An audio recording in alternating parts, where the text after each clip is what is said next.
നമ്മൾ ചില ഹോട്ടലുകളിൽ പോയിട്ട് ഫുഡ് കഴിച്ചാലേ അവിടുത്തെ മീൻ കറിക്കൊക്കെ ഒരു പ്രത്യേക ടേസ്റ്റ് ആയിരിക്കും അല്ലേ.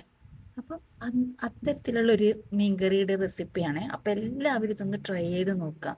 നമ്മളെപ്പോഴും വിചാരിക്കും ഇത് ഇവരെങ്ങനെയായിരിക്കും ഉണ്ടാക്കണതെന്ന്. അപ്പം അതിന് വേണ്ടിയിട്ട് ഒരു ഇരുമ്പ് ചട്ടി അടുപ്പിലേക്ക് വെച്ചിട്ടുണ്ട്. അതിലേക്ക് വെളിച്ചെണ്ണ ഒഴിച്ചു കൊടുക്കുക. എന്നിട്ട് നമ്മൾ വലിയ ജീരകം ഉണ്ടല്ലോ, അത് നമ്മളൊന്ന് പൊട്ടിച്ചെടുക്കുക. അതിനൊപ്പം തന്നെ വെളുത്തുള്ളി ഒരു 3-4 വെളുത്തുള്ളി ഇടുക. ഒരു മീഡിയം സൈസ് വലുപ്പത്തിലുള്ള സവാള ചെറിയ പീസസ് ആക്കിയിട്ട് അതും കൂടി ചേർത്ത് കൊടുക്കുക കേട്ടോ. അത് നന്നായിട്ടൊരു നേരിയ ബ്രൗൺ കളർ ആവുന്നത് വരെ ഒന്ന് ഇളക്കിയെടുക്കാം. നന്നായിട്ട് ബ്രൗൺ ആവേണ്ട, ഒരു ഗോൾഡൻ ബ്രൗൺ കളർ ഈ ഒരു പരുവത്തിലാവുമ്പോൾ നമുക്കിത് 2 പഴുത്ത വലുപ്പത്തിലുള്ള 2 തക്കാളി, നല്ല പഴുത്ത തക്കാളി ആയിരിക്കണം, അതും ഇതിലേക്ക് ആഡ് ചെയ്ത് കൊടുക്കാം കേട്ടോ.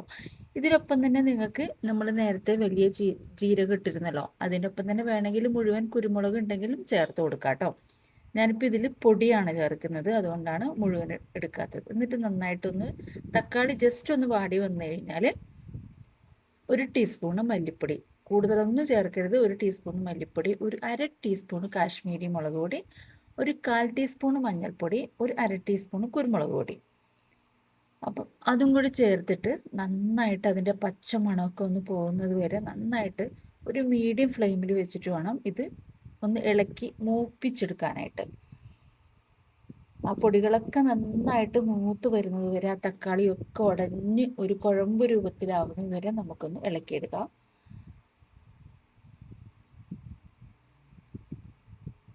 നന്നായിട്ട് ഉടഞ്ഞു വന്നിട്ടുണ്ട്. ഇനി നമുക്കിതിലേക്ക് 1 കപ്പ് ചിരവിയ തേങ്ങ കേട്ടോ, കുറച്ച് കൂടുതൽ, നിങ്ങൾക്ക് കറിയുടെ ക്വാണ്ടിറ്റി എത്രയാണോ വേണ്ടത് അതിനനുസരിച്ചിട്ട് തേങ്ങ ആഡ് ചെയ്ത് കൊടുക്കാം.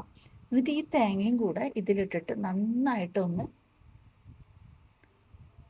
അതിൻ്റെ ആ പച്ചമണമൊക്കെ മാറി എല്ലാം ഒന്ന് മിക്സ് ആവുന്നത് വരെ ഒരു മീഡിയം ഫ്ലെയിമിലിട്ട് ഒരു 10 മിനിറ്റ് ഒന്ന് ഇളക്കി എല്ലാം ഒന്ന് യോജിപ്പിച്ചെടുക്കാം കേട്ടോ. എന്നിട്ട് ഇത് നന്നായിട്ട് ചൂട് പോയി കഴിഞ്ഞാൽ ഒരു ഇത്തിരി വെള്ളം ഒഴിച്ചിട്ട് നമുക്ക് മിക്സിയുടെ ജാറിൽ ഒഴിച്ചിട്ട് നല്ല ഫൈനായിട്ട് അരച്ചെടുക്കണം. ഈ ഒരു പരുവത്തിൽ ആയി വന്നിട്ടുണ്ട്. ഇനി നമുക്ക് ഫ്ലെയിം ഓഫ് ചെയ്യാം. എന്നിട്ട് നമുക്കൊന്ന് വേറൊരു പാത്രത്തിലേക്ക് മാറ്റിയിട്ട് ചൂടാറിക്കഴിഞ്ഞ് നമുക്കൊന്ന് അരച്ചെടുക്കണം. ഇനി ഞാനൊരു മൺചട്ടി അടുപ്പിലേക്ക് വെച്ചിട്ട് വെളിച്ചെണ്ണ തന്നെയാണ് ഒഴിച്ചു കൊടുത്തേക്കുന്നത്. അതിലേക്ക് ഉലുവയും കടുകും ചേർത്ത് കൊടുത്തിട്ടുണ്ട്. അതിനൊപ്പം തന്നെ ഒരു ചെറിയ കഷ്ണം ഉള്ളിയും വെളുത്തുള്ളിയും കൂടെ അരിഞ്ഞതും കൂടെ ചേർത്ത് കൊടുത്തിട്ടുണ്ട്. അതൊന്ന് നന്നായിട്ടൊന്ന് പൊട്ടി മൂത്ത് വന്നു കഴിഞ്ഞാൽ നമുക്ക് നമ്മുടെ അരപ്പ് ഇതിലേക്ക് ചേർത്ത് കൊടുക്കാം. ഈ ഒരു അരപ്പിന് പ്രത്യേക ടേസ്റ്റ് ആട്ടോ. നമ്മൾ ഹോട്ടലിൽ നിന്ന് കഴിക്കുന്ന അതേ ടേസ്റ്റിന് കിട്ടുന്നു. നിങ്ങൾ ഈ ഒരു മെത്തേഡ് തന്നെ ഫോളോ ചെയ്യാം. എന്നിട്ട് ആവശ്യത്തിന് വെള്ളം കൂടെ ചേർത്ത് കൊടുക്കുക. കൂടുതൽ വെള്ളം പോലെ ആക്കരുത് കേട്ടോ. എന്നിട്ട് നമ്മൾ കുടംപുളിയാണ് കയ്യിലിരിപ്പുണ്ടെങ്കിൽ കുടംപുളി ഒഴിച്ചു കൊടുക്കുക, അല്ലെങ്കിൽ നമ്മുടെ വാളൻ പുളി ഉണ്ടല്ലോ അതിൻ്റെ വെള്ളം ഇതിലേക്ക് ആഡ് ചെയ്ത് കൊടുക്കുക, പുളിക്ക് ആവശ്യമായത്. എന്നിട്ട് അതിനാവശ്യമായുള്ള വെള്ളവും കൂടെ ചേർത്തിട്ട് കൂടുതൽ കട്ടിയാക്കണ്ട. എന്നിട്ട് ഉപ്പും കൂടെ ആഡ് ചെയ്ത് കൊടുക്കുക കേട്ടോ.